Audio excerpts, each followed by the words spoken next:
Well, welcome back to our family worship series today, looking at Exodus 13, and we're thinking through the significance of the Passover. Third time, really started back in the beginning of chapter 12, and so we're trying to learn what God has in His Word for us, teaching us through the signs of the Old Testament, helping us to understand the significance for today. So reading together Exodus 13 verses 1 through 16, where it says this: "The Lord said to Moses, 'Consecrate to me all the firstborn, whatever is the first to open the womb among the people of Israel, both of man and of beast is mine.' Then Moses said to the people, 'Remember this day in which you came out from Egypt, out of the house of slavery, for by a strong hand the Lord brought you out from this place. No leavened bread shall be eaten. Today, in the month of Abib, you are going out.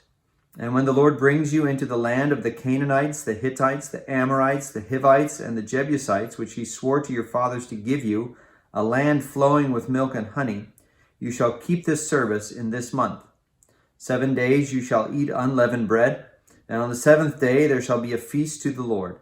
Unleavened bread shall be eaten for 7 days. No leavened bread shall be seen with you, and no leaven shall be seen with you in all your territory. You shall tell your son on that day, it is because of what the Lord did for me when I came out of Egypt. And it shall be to you as a sign on your hand and as a memorial between your eyes, that the law of the Lord may be in your mouth. For with a strong hand the Lord has brought you out of Egypt. You shall therefore keep this statute at its appointed time from year to year, when the Lord brings you into the land of the Canaanites, as he swore to you and your fathers, and shall give it to you. You shall set apart to the Lord all that first opens the womb. All the firstborn of your animals that are males shall be the Lord's.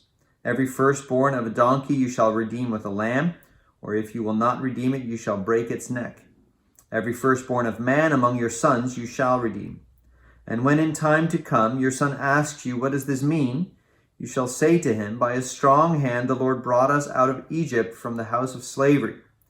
For when Pharaoh stubbornly refused to let us go, the Lord killed all the firstborn in the land of Egypt, both the firstborn of man and the firstborn of animals. Therefore I sacrifice to the Lord all the males that first open the womb, but all the firstborn of my sons I redeem. It shall be as a mark on your hand or frontlets between your eyes, for by a strong hand the Lord brought us out of Egypt.'" So I want to think today about what it means to remember. Passover given specifically by the Lord for the purpose of remembering.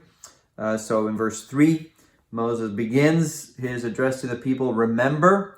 And you see it also in verse 9, where it talks about the Passover being like a sign on your hand or as a memorial between your eyes. And so there's an intense purpose for the one celebrating the Passover, that he would remember the actions of the Lord in the past.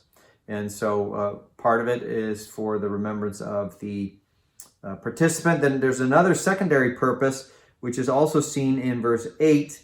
So if you look in verse 8, you should tell your son on that day. So there's the purpose of remembering for the immediate participant, but also a teaching opportunity for his children.